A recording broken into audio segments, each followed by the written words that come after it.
quand Dieu regarde l'homme, dia ny zavatra hitan'Andriamanitra tamin'ny olombelona rehefa lavy ny olombelona dia lasa miavonavona. l'homme devient hautain. Dieu voit l'orgueil de l'homme. Ary tsy miraran'Andriamanitra mihitsiny. Ils étaient indifférents. Andriamanitra nefa tsy niandry antsika hoe aleo tonga sainareo zay vao andeha anatonandro zareo ahako. Mais Dieu a entendu notre repentance. Fa Andriamanitra, hoy le tenin'Andriamanitra hoe fony mbola mpanota isika dia efa maty hamonjy antsika Kristy. C'est écrit, on était encore pécheurs et Jésus est mort pour nous. Aleo hivavaka fotsika. On va prier. Atsiaro amin'izany fitiavana lehibe an'Andriamanitra izany ary hijery eo anatin'ny fotsika hoe inona no masetritsika izany fitiavana lehibe izay naseho an'Andriamanitra antsika izany. On va prier pour se rappeler de cet amour de Dieu et ce qu'on va lui donner en retour. Sotranao izay Andriamanitra rainay eo. Merci au Dieu. Misaotra noho ny fitiavana izay efa naseho anao anay. Merci pour ton amour pour nous. Fa tsy izay nandrasanao anatonanao. Tu n'as pas entendu notre premier pas. Fa fony mbola ratsy izay dia efa maty namonjy anay ianao. Mais on était encore mauvais et tu es venu pour nous. Mantsoinao izay tao anatin'ny faharatsiana sy ny ady mafy izay nahazo anay. Tu nous as bénis dans nos péchés. Ary nomenao ny famonjena sy ny fanavotana lehibe. Et tu es venu pour nous racheter, pour nous sauver. Misaotra betsaka anao izay Andriamanitra. Merci au Dieu. Fa no mierinao ihany koa mbola nahatongavana eto amin'ity toerana ity. Quand ta puissance on est encore là. Fa raha nitanjaka isinerinay. Mais c'est par notre force. Dia tsy mahay manao na inona On ne izany. peut rien faire. Fa manaraka ny sitraponay izay ratsy mandrakariva. On ne fait que notre forte tête. Misaotra anao izay Tompo. Merci au Jésus. Ankehitriny dia asehoy anay Montre ny lalana tokony alehanay la izany. bonne foi. Ny zavatra izay ahafaly anao mandrakariva. Tout ce qui te fait plaisir. Mba hatonga anay hamaly fitianao. Pour que nous répondons à ton amour. Misaotra anao izay Tompo. Merci au Père. Amin'ny anaran'i Jesosy. Au nom de Jésus. Andriamanitra nanao premier pas voalohany nanatona antsika. C'est Dieu qui a fait le premier pas pour nous. Satria izy no laza hoe tsy misy mahay manatona raha tsy natsono ny raika. Parce qu'il a dit que personne ne peut s'approcher de moi sans que le Père l'appelle. Nanao izay azo atao rehetra mihitsy Jesosy ny amin'ny amonjena antsika. Jésus a tout fait pour nous sauver. Niaritra ny mafy izy. Il a enduré la souffrance, Niaritra fanalam-baraka izy. la honte, Hatramin'ny nalorany miainy teo amin'ny azo fijaliana mihitsy à tel azy. point qu'il est mort sur la croix. Fanavotana faratampony no nomeny antsika. Il a donné le salut pour nous. Ary rehefa nandray izany fanavotana sy famonjena zany tsika. Quand on a reçu ce salut, Dia nisy zavatra mahagaga lehibe nitranga teo amin'ny fiainantsika. il y avait le miracle qui est descendu en nous. Efa tsapanao teo amin'ny fiainanao ve zany zavatra lehibe nitranga zany rehefa nandray amin'ny famonjen'Andriamanitra io ianao. Parce que tu as vécu cette transformation quand tu as reçu Jésus. Tsy misy fahagagana lehibe eto ambony tany afa-tsy ny fiovampo sy fiovampiainan'ny olona anankiray. Il n'y a aucun miracle sur terre qu'un cœur changé. Raha hoe sitrana ny olona anankiray, na nahita vola be ny olona anankiray, na nahazo asa tapoka ny olona anankiray, fahagagana daholo zany. Fa tsy lehibe noho ny fiovampiainan'ny olona anankiray. Il peut y avoir des miracles, des guérisons, des travaux, etc. Mais le vrai miracle, c'est un cœur transformé. Efa nitranga teo amin'ny fiainanao ve zany? Est-ce que tu as vécu cela? Mety indraindray tsika le zavatra kely fotsiny tadiavintsika amin'Andriamanitra. Des fois, on cherche des choses matérielles de Dieu. Fa le tena ngeza be indrindra ary misy akony amin'ny mandrakizay dia le fiainana mandrakizay izay ny tokony tena hiazaka zahantsika sy ataontsika hoe azo antoka voalohany indrindra aloha. Mais la chose la plus grande, la priorité, c'est ce choix pour l'éternité. C'est l'assurance son salut. Fa takin'inona tokoa moa zany fiovana zany tsika taloha tsy mahalala ary tsy miraharaha zany hoe andeha hivavaka hamaky tenin'Andriamanitra zany. Mais c'est quoi ce changement? Nous qui étions indifférents, on n'était pas tous là pour lire la parole, on n'avait pas envie d'écouter. Amin'izao fotoana izao nefa tsika rehefa nandray ny famonjena hafahafa be mihitsy zany hoe tsy andeha hivavaka zany. Hafahafa be mihitsy zany hoe tsy mandray tenin'Andriamanitra zany. Et quand on a reçu ce salut, on est plus tranquille de ne pas venir aller au culte, écouter la parole de Dieu. Taloha tsika mandeha ho azy fotsiny amin'ny vava miteny ratsy.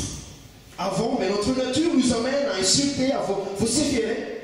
Fa amin'izao fotoana izao tsy maintsy mieritreritra kely tsika zay vao mahavita miteny ratsy. Mais il faut vraiment avoir quelques réflexions pour de dire n'importe quoi. Mieritreritra kely tsika vao mahavita manao mamaly ratsy ny olona. Et on est toujours un peu hésitant pour faire du mal à l'autre. On réfléchit d'abord. Efa tsy mandeha ho azy tsony zany satria niova ny tao amin'ny fiainantsika. Notre vie n'est plus pareille parce qu'on était changé. Amen. Halleluja. Taloha tsika rehefa hoe hivavaka amin'Andriamanitra satria mandala ao sarotra alefalefa fotsiny le vavaka dia tsy fatapatatra fa alefa fotsiny io fa tsy haina hivaly na tsy hivaly. Avant, quand on prie dans le vide. Fa amin'izao fotoana izao koa sika rehefa nandray famonjena isaky nisokatra ny vavantsika eny fa na dia mbola tsy misokatra ary dia fantatsika fa mahalala antsika ary miaino mivavaka ataontsika Andriamanitra. Maintenant, quand on prie, même avant qu'on prie, on sait que Jésus, Dieu, répond. Inona ny antony izany? Pourquoi? Rehefa niova isika natonga n'ilay fiovana dia ilay anaran'ilay atao hoe Emmanuel. Parce que notre vie a été changée par ce nom Emmanuel. Inona ny dikan'ilay hoe Emmanuel? Matthieu toko voalohany andininy fahatelo amby roapolo. Ça veut dire quoi Emmanuel? Matthieu 1, 23. Hoy ny tenin'Andriamanitra hoe amintsika Andriamanitra indro ny virjina hitoejaza hozy izy ka hiteraka zazalahy ary ny anarany ataon'ny olona hoe Emmanuel, izany hoe raha diky amintsika Andriamanitra.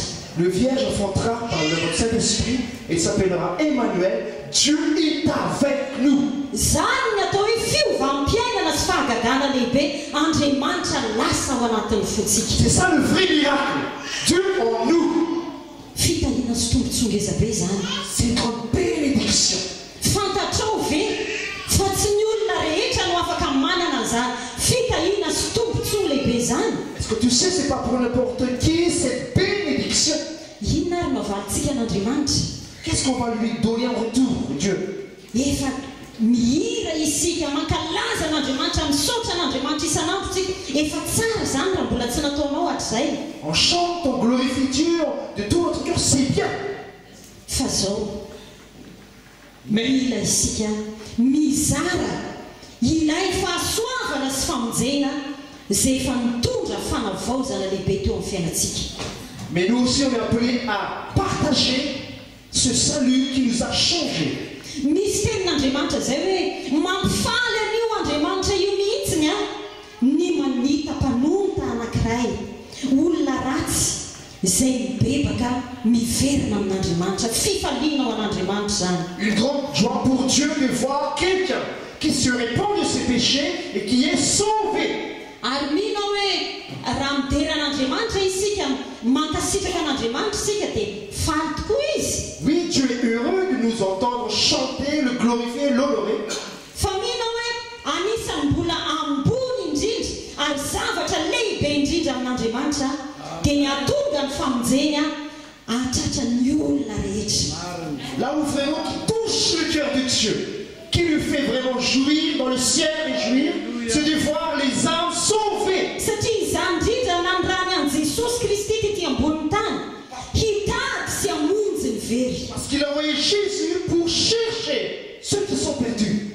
Efa lasa zao Jesosy isika zay manaraka azy ankehitriny zay mitondra n'ilay anarana hoe kristiana no solon-tenany ety ambonin'ny tany. Jésus est parti, mais les chrétiens, nous qui sommes chrétiens, on est son messager. Ao amin'ny Matthieu toko fahafolo andininy fahafito sy ny fahavalo dia misy tenin'Andriamanitra ao izay hojerentsika eto. On va lire dans Matthieu 17, 8. Olona tenin'Andriamanitra mitapatapany kely hoe nareo ozy izy izay nahazo maimaim-pona dia mizara maimaim-pona. Amen. Vous qui avez reçu gratuitement, partage gratuitement.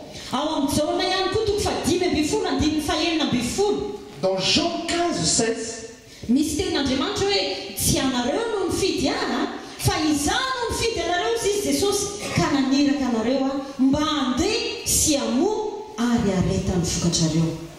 c'est écrit, Jésus a dit, c'est pas moi qui vous a choisi, Donc c'est vous qui ne m'avez pas choisi, mais c'est moi qui vous ai choisi. Avec vous, vous allez dans le monde pour porter du fruit. Hitanao, Jesosy raha niantso antsika. Jesosy raha namonjy antsika. Dia novonjentsika mba hahita ny tombotsoa lehibe amin'ny mahazanak'Andriamanitra antsika voalohany indrindra aloha. Quand Jésus nous a sauvés, nous a appelés, nous a sauvés pour qu'on puisse d'abord se réjouir avec lui, être bénis. Fa ambony zany rehetra zany toy izy hoe nifidy anareo mba handeha anareo sy ambony.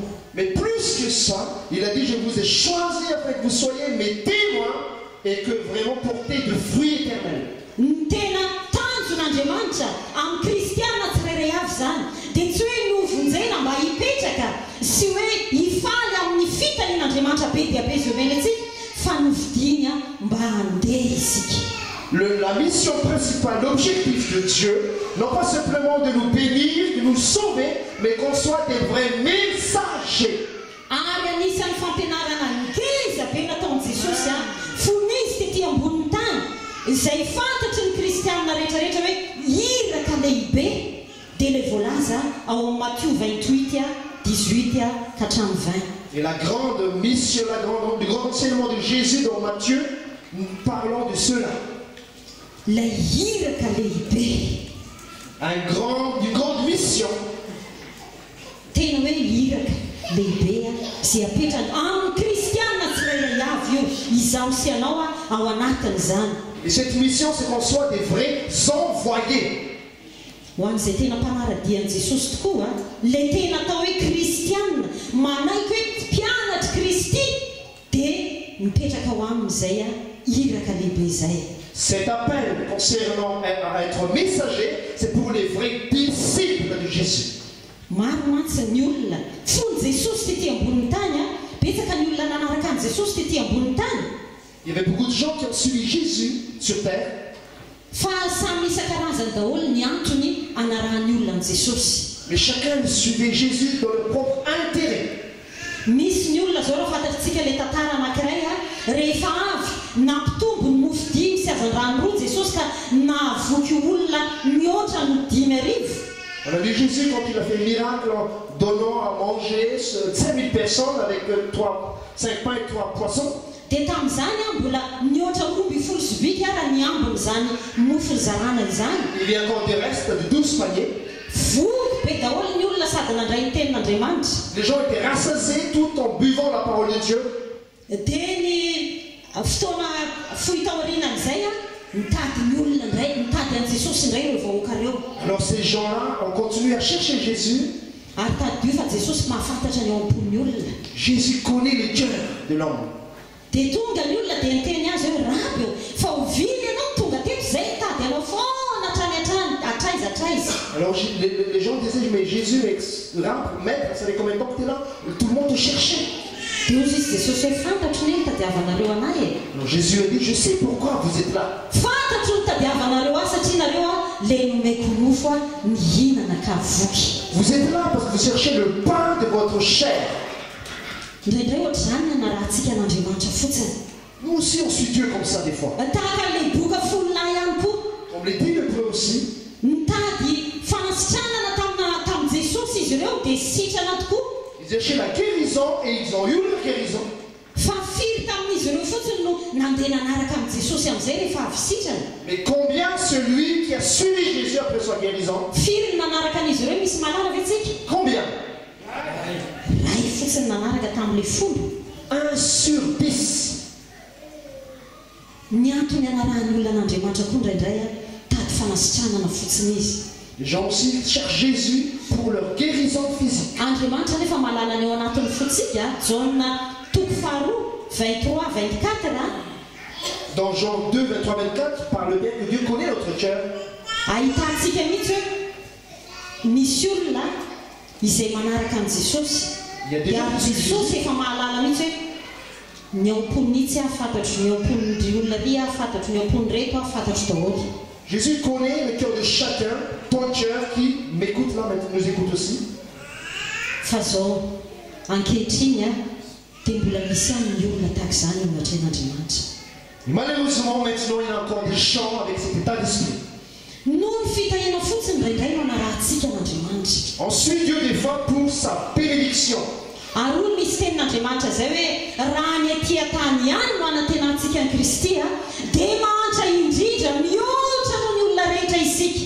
Or, c'est écrit que si simplement ici-bas, on espère Christ, on est les plus malheureux de la terre. Fa raha mbola tsy nandramanao, izany hoe arenam-panahy, fifaliana omen'Andriamanitra mihoatra ny hoe mahazo vola, mahazo fanasitranana. Mila m'expérimenter izany fifaliana hafa izany ianao. Mais si tu n'as pas encore reçu cette joie dans l'Esprit de Dieu, il est temps que tu l'expérimentes.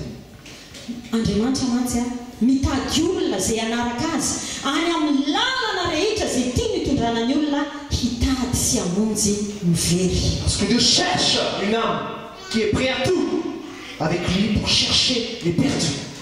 Mila ampafantarisika ny olona zay mbola tsy mahalala azy hoe iza io Andriamanitra topontsika io. Il veut qu'on soit son envoyé autour de nous pour faire connaître son nom. Izy atraizy aneriny io Andriamanitra topontsika io. Jusqu'à où la puissance de ce Dieu? Ahoana ny lalana na ny fomba fanatonana ny Andriamanitra zay topontsika lazaitsika fa mitondra famonjena ny fiainantsika io. Comment le rencontrer, le trouver? Mila asehontsika ny olona hoe tahaka n'inona zany Andriamanitra zany fa tsy tahaka an'le hoe ohatra ny misy fotoana zao zay nandeha nitory-teny eny an-dalana na mizara trakta dia vao miteny fotsiny ny hoe Andriamanitra sosotra be le olona. Parce que beaucoup, pour montrer le vrai chemin aux gens, parce que les gens, ils ne comprennent pas. Amin'ny olona zany Andriamanitra zany betsaka amin'ny olona dia ohatra hoe Andriamanitra masika, Andriamanitra tena tsy azo ifanarahana, Andriamanitra avo be ka isika ety ambany ety tsy misy ifandraisany mihitsy. Parce que les gens ont une fausse conception de Dieu. Les gens croient que c'est un Dieu père fouettard, un Dieu qui est méchant, qui est dur. Fa ho anao tahaka n'inona ny nahafantaranao an'Andriamanitra hatramin'izao. Et pourquoi pour toi? Comment Dieu pour toi? Mino tamin'izany le voalohany miresaka amintsika hoe fiovam-piainana teo dia betsaka amintsika no mitsikitsiky tahaka ny mampiseho sahady hoe le Andriamanitra topontsika tokoa dia Andriamanitra fitiavana. Quand j'ai dit au début que Dieu transforme une vie, beaucoup de gens réagissent d'une manière positive parce qu'ils ont compris que Dieu est un Dieu d'amour. Ny tena tian'Andriamanitra sy ny tanjon'Andriamanitra amintsika dia milaza amin'ny olona rehetra fa eo anatrehan'ireo Andriamanitra rehetra eto ambonin'ny tany dia izy irery ihany no Andriamanitra fitiavana. Le but de Dieu pour nous, ces messagers, c'est qu'on parle autour de nous que devant tous ces dieux d'idoles, il est le seul Dieu d'amour. Sady fitiavana izy nefa masina ary mahay zavatra rehetra ihany koa. Il est saint, juste et il peut tout. Manomboka tamin'ny testamenta taloha tamin'ny andron'ny zanak'Israely no efa napetraka Andriamanitra tamin'ny vahoakany io andraikitra io hoe ampafantary ny olona fa iza moa ity izany Andriamanitra topoinareo ity. Depuis l'ancien temps, dans l'Ancien Testament, Dieu a déjà donné la même mission en son peuple pour montrer aux autres peuples qui est Dieu. Jerentsika ny mpanjaka voalohany toko favalo andininy faraiky ambe efapolo sy fahatelo hatramin'ny fahatelo ambe efapolo hoe. On va lire 1 Roi 8, 41, 43. 43. Tamin'ny fotoana izay nanokanany Solomona ny tempolo tao Jerosalema, tempolo izay fantatry ny olona rehetra hoe manangana tempolo ireo zanak'Israely, manangana tempolo ho an'ny Andriamanitra n'izy. Dia inona ny zavatra nitranga tao? Donc quand Salomon a inauguré le temple de Dieu qui était reconnu dans le monde entier et les gens voulaient voir vraiment qui est ce Dieu, qu'est-ce qui s'est passé? Dia voalaza nio tenin'Andriamanitra io hoe ny olona hatrany amin'ny vahiny rehetrarehetra any ozy izy izay ho avy ho tonga hijery amin'ity tempolo ity dia ahita hoe lehibe le Andriamanitra ny reto zanak'Israely reto ary velona ny Andriamanitra reto zanak'Israely reto. Et les gens de tout l'étranger étaient venus pour voir que le Dieu d'Israël est grand, puissant et vivant. Alléluia. Moa ve ny olona raha eo amin'ny fiainanao mahita ny fiainanao isan'andro afaka miteny ve ny olona hoe ny Andriamanitra anina kosa tena mahery ny Andriamanitra andreo. Est-ce que les gens voient ton Dieu vivant dans ta vie? Nisy fotoana anankiray ihany koa Eli teo fotoana izany notopoin'ny olona rehetra dia tena nanao défi izy teo anatrehindreo ho hitan'ny olona rehetra hoe iza moa ilay Andriamanitra izay tompony io. Dit aussi devant les idolâtres, ceux qui suivaient Baal, vraiment, c'était un grand défi, et pour que vraiment les gens puissent voir le Dieu d'Élie, c'est qui? Dia ao amin'ny mpanjaka voalohany toko faha-20 andininy faha-7 amby telopolo mpanjaka voalohany 1837 dia misy tenin'Andriamanitra ohatr'izao nataony Elia mivavaka izy hoe miaino ahy Jehova ô mba hahafantaran'ireto olona ireto fa ianao Jehova no Andriamanitra ary ianao no mampiverina ny fony indray. Alors Élie a prié, réponds-moi Éternel, réponds-moi, avec ce peuple reconnaissent que c'est toi seul qui es Dieu et c'est toi qui ramènes leur cœur. Amen. Amen. Ao am-ponao koa ve zany Andriamanitra dia mitady mihitsy ny fontsika mitaka ny fony fo tena tery foana hoe ampiseho an'izany fahalehibeazan'Andriamanitra zany amin'ny olona manodidina antsika. Est-ce que tu as à cœur vraiment d'avoir ce vrai cœur pour partager aux gens le vrai Dieu? Misy tantarany namana boka ihany koa général syriana izy ity izay tonga nakany amin'ny zanak'Israely nitady fanasitranana ary voalaza ao mpanjaka faharoa 5 15 hoe ino fantatra ozy izy le namana syriana fa tsy misy Andriamanitra amin'ny tany rehetra afa-tsy atao amin'ny Israely ihany. Comme ce roi qui était lépreux, qui était un des dieux étrangers, il a vu à travers le peuple d'Israël ce Dieu, le vrai Dieu.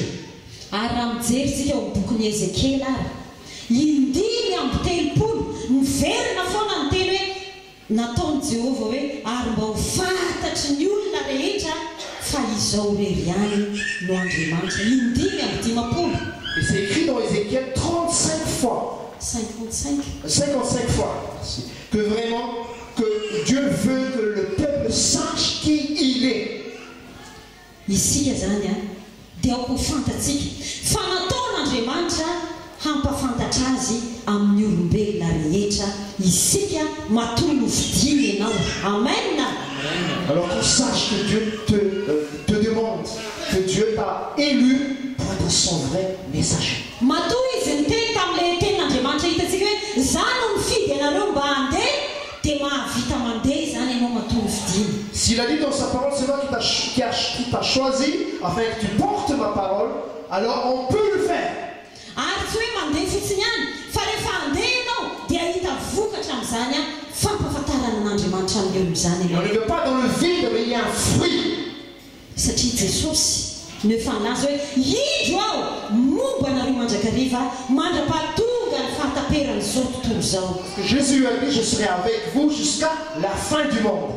Isika mitondro Jesosy, isika mitanany Jesosy, isika mivavany Jesosy mandehandeha ety ambony tany amin'izao fotoana izao. On est ses pieds, on est sa bouche, on est ses mains dans le monde entier. Inona moa ny antony hitahiana Andriamanitra atsika? Inona ny antony hanasitranany atsika rehefa marary isika mba hahatonga atsika ho vavolombelona matanjaka sy afaka mandeha mba handeha sy hamono isika. Pourquoi il nous guérit? Pourquoi il nous bénit? Afin qu'on soit son témoin et porter du fruit éternel.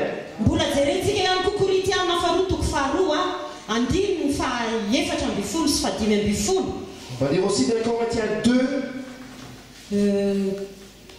Korinthiana faharoa toko faharoa 14-15. 2 Corinthiens 2:15. Hoy ny tenin'Andriamanitra hoe fa anitry Kristy ho an'Andriamanitra izahay amin'izay ho vonjena sy izay ho very. Alors, nous sommes en effet pour Dieu la bonne odeur de Christ pour ceux qui sont sauvés parmi ceux qui sont perdus. Tsy miteny izy hoe mitondra an'ilay anitra izahay zany hoe ohatrany hoe parfum zany anitra zany. Tsy mitondra an'ilay anitra izahay fa izy hoe izahay mihitsy no anitry Kristy. Il n'a pas dit qu'il était simplement le vase pour porter ce parfum, mais ils étaient le parfum. Zany hoe nataon'Andriamanitra natiorantsika mihitsy ho an'ny olona izay nantsony sy nivonjena. Nataony natioran'ny olona izay nivonjena zany hoe manitra an'Andriamanitra zany. Ça veut dire que Dieu a changé transformer ce qui a été sauvé par lui pour être son parfum. Tenez-nous le Dis à côté de toi qu'ils sont l'odeur de Christ. Tu sens l'odeur, le bon odeur de Jésus. Alléluia. Tsy nataony zavatra hafa ny le symbole fa hoe anitra fantatreo zany ao amin'ilay bâtiment misy anay misy olona zay isaky ny hoe andeha hiasa izy dia iny hatrany amin'ny tohatra rehetrarehetra hatrany amin'ny mandra-pivoaka tsy haiko hoe firy minitra théorie mbola mipetraka foana ny parfum. J'ai un voisin, quand il sort de chez lui pour aller travailler, avec de l'emploi, ça sentait super bon tout le temps.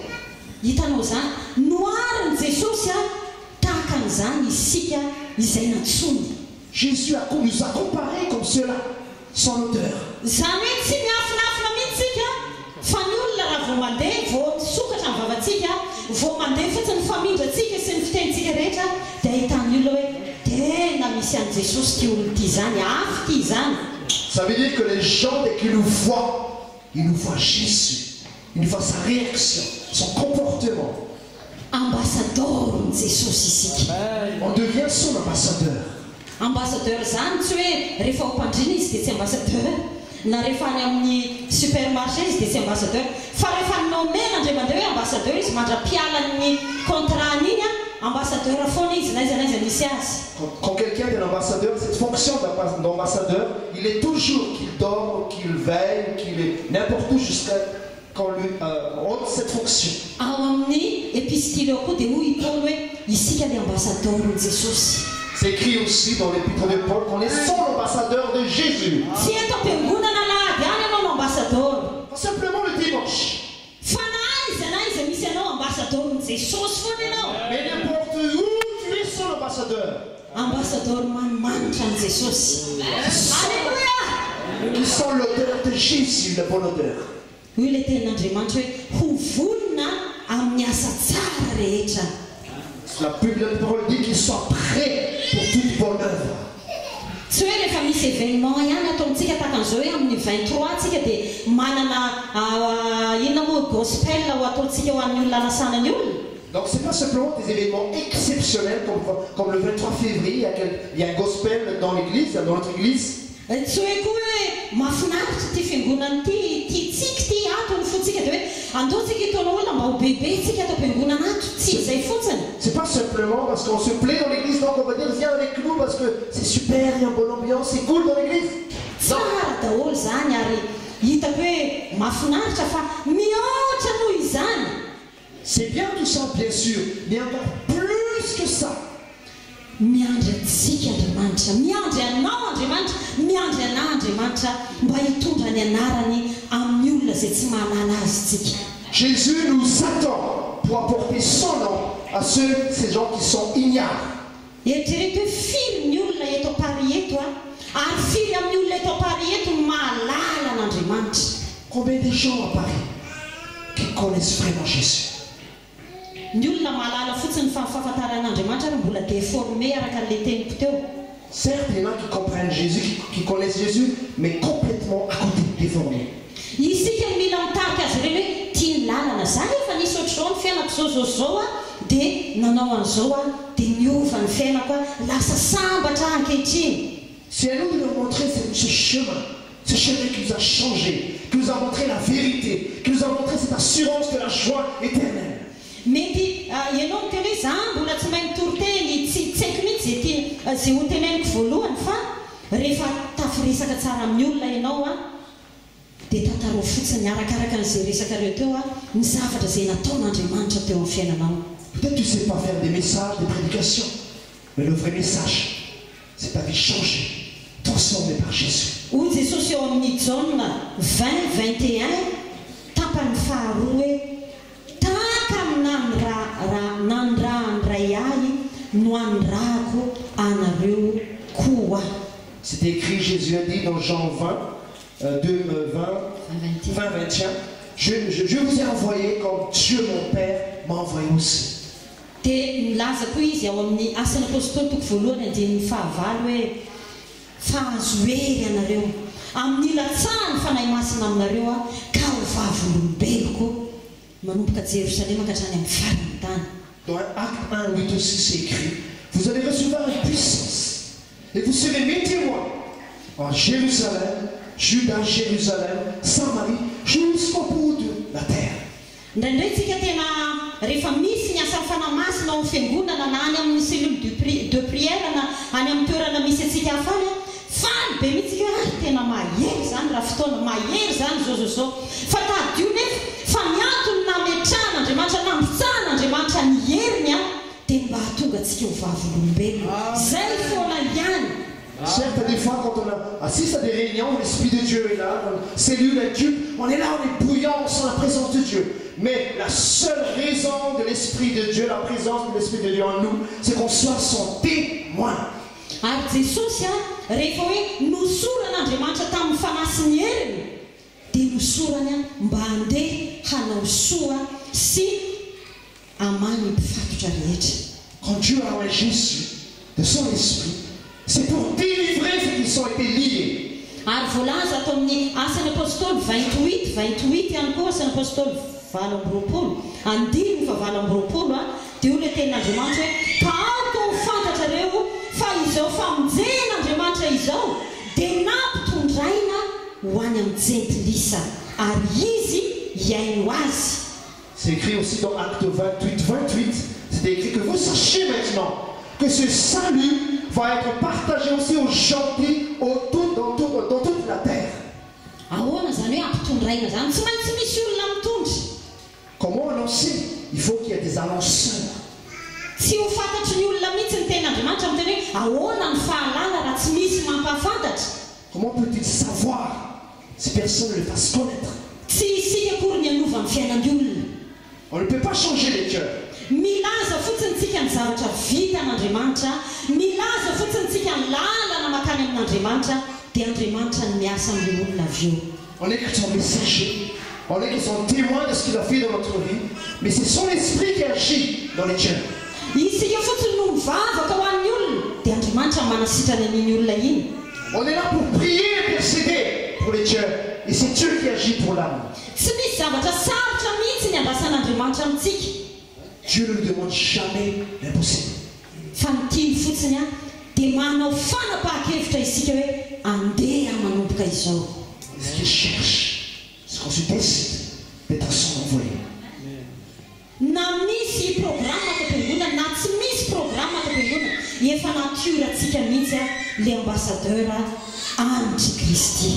Qu'il y a des programmes exceptionnels ou non, notre nature devrait être cet ambassadeur de Christ prêt tous les jours. Na iza misy ianao vao misy ny occasion dia mitantara ny amin'ny Jesosy ianao. N'importe où tu es, tu partages ce que Jésus a fait dans ta vie. Jereo tsara fa rehefa manao an'izay ianao dia ho tonga aminao tokoa le fifaliany lanitra. Mety mbola tsy nahatsapan'izany ianao hatramin'izay fa ho tsapanao zany rehefa mandeha ianao. Mais si tu te décides à être son vrai envoyé, tu verras cette joie de Dieu de partager à cette âme perdue. Tu ne l'as pas encore fait, il est temps de le faire. Tadidika any amaranako azy tamin'ny fony izay mbola kelikely efatra 13 taona nandray famonjena dia tamin'ny 14 taona koa nitoro teny an-tsena teny an-dalana teny zay tamin'izany. Je me rappelle, j'avais encore 13 ans, j'ai donné ma vie à Jésus et j'ai témoigné, j'ai prêché dans les marchés à Madagascar. Dia tamin'izany mbola vao 14 taona dia nisy olona tena lina be tamin'ilay toro-teny nataoko zany tamin'izany dia lasa izy dia mivavaka tokoa izy nanaraka tany am-piangonana. Je n'avais que 14 ans, mais avec le message que Dieu a mis dans mon cœur, il y avait quelqu'un qui était touché, il était venu à l'église. Fa teneniko aminao fa ny fifaliako tamin'izany ohatrany hoe tsisy dikany amiko daholo ny zavatra rehetra hoe na tsy misakafo na manana an'izao koa na tsy manana an'izao lehibe loatra mihitsy fa tena nitosaka taty amiko le fifalian'Andriamanitra tany an-danitra nahita ny olona niverina tany aminy. Et vraiment, je ne peux pas vous dire cette joie dans le ciel que vraiment moi j'ai reçu aussi et que tu m'as partagé. Tiakanao atsapan'izany atoato mbola anentana pasteurany amin'ny programme zay ho ataontsika. Donc je souhaite que toi aussi tu vis cette joie, cette vraie joie il y aura au fur et à mesure des encouragements pour nous encourager pour cette évangélisation. Kanefa na dia manomboka izao ary aleo na rariva na rapitso vao miresaka amin'ny olona ianao a dia atao fitsapan'ny olona foana hoe amintsy Kristy mipetraka eto ambony tany ianao. Mais dès maintenant, tu peux vraiment partager ce bon odeur de Jésus autour de toi. Dès maintenant. Andeontsika hitsangana ary ho mariky ny fahavononantsika raha tena vonona marina ianao hamaly izany antsony Jesosy zany hoe antson'Andriamanitra hoe izy anao andeha mba hoirako dia ho le mpanompon'Andriamanitra anankiray hoe inty aho irao raha ianao koa anisan'izany hoe inty aho irao dia hitsangana ianao dia hivavaka isika ary hametraka izany fanapahan-kevitra zany amin'Andriamanitra. Si vraiment tu le décides d'être ce vrai envoyé de Jésus, de Dieu, lève-toi et va prier ensemble. Andriamanitra ranay misaotranao indrindra izahay no ny teninao izay fanampahafantarinao anay. Merci pour ta parole, Dieu. Misaotranao izay satria nampahafantarinao anay fa ianao le mitoetra ao anatinay ianao Emmanuel. Tu as fait reconnaître aujourd'hui que tu es en nous. Tu es Emmanuel. Efa nampahitanao ny asa lehibe ianao izay teo amin'ny fiainanay. Tu nous as fait voir ta œuvre grande dans notre vie. Efa nampahitanao fitahiana maro izay teo amin'ny fiainanay. Tu nous as fait voir en abondance ta bénédiction en nous.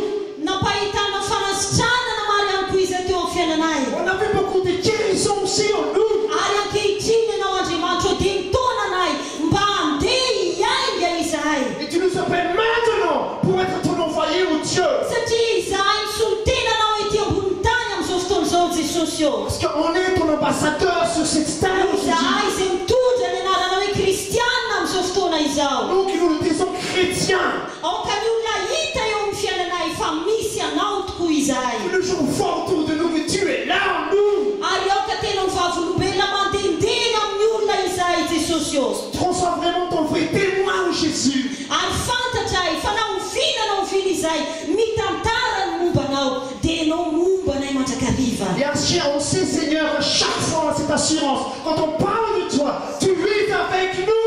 Manamarina ny teninao mandrakariva aminay ianao Jesosy eo. Tu te confirmes ta parole en nous tous les jours, Jésus. Na oviana izay mivavaka ho an'ny olona miaino anay ianao ary manamarina izany. À chaque fois qu'on crie pour ces âmes, on prie pour ces âmes, oh Dieu. Tu nous réponds. Aza vela atao ohatra izahay, aza vela ianana izahay Jesosy eo. Quand nous sommes plus timides, nous prierons, Jésus. Aoka ny fahasahiana no ataonao aty anatin'ny fonay tsirairay avy. Ton assurance, ton hardiesse, oh Dieu, me remplit. Ary fenoany herinao izahay reto Andriamanitra rainay eo. Donne-nous de puissance, oh Dieu. Ny herin'ny fanahy masonao ataovy miboiboika eo anatinay. Ce feu de l'esprit, oh Dieu. Atao mahatonga anay tsy ho tafandromandry mihitsy Andriamanitra isanandro. Sois debout, levé tous les jours, oh Dieu. Rehefa tsy afaka miteny izahay dia ataovy mivavaka ho an'ny olona izahay. Si on n'a pas le droit de parler de toi, qu'on prie, pleurer pour ces âmes, Seigneur. Atonga anay ahatsapa izany fifaliany lanitra mitobaka aty anatinay izany. Pour ta joie nous inonde, Seigneur. Oh Dieu. Misotranao izahay Andriamanitra eo. Merci, oh Dieu, Fa Jésus. amin'izany mahatanterahany teninao hoe ho tonga ny fanjakanao ety amin'ny tany tahaka ny any an-danitra. C'est comme cela que ta parole va se réaliser, Père. Que tu sois fait, que ta volonté ici-bas et dans le ciel. Ary ny vahoakanao dia tahaka ny miaramila mandeha manafika mandrakariva.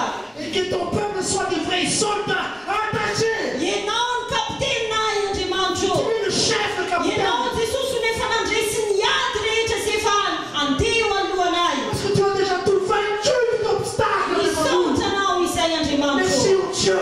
Manangana izao fiangonana izao ianao. Tu es avec cette église. Mampahery izao fiangonana izao Tu ianao. pousses le courage chacun de nous. Misotranao izay Tompo. Merci, oh Dieu. Alleluia. Alléluia. Naran'i Jesosy. Au nom de Jésus. Amen. Mbola versika indray mandeha ihany akipio masonao dia miteny amin'Andriamanitra ianao sady manangan-tanana raha volona ianao dia anangan-tanana hoe ambassadorinao a Jesosy. Je vais être ton ambassadeur. Parle en Jésus. Je vais être ton ambassadeur, Jésus. Izany no anitrao Jesosy. Je vais être ton bon odeur, oh Jésus. Ary ny olona izay mifanerasy rambo dia hitanao ato anatiko. Et tous ceux qui sont autour de moi te voient. Jésus. Saotra Jesosy. Merci Jésus. Alléluia. Andao ataontsika ny hoe andeha ambaratsika hatrany aparany tany aho fa Jesosy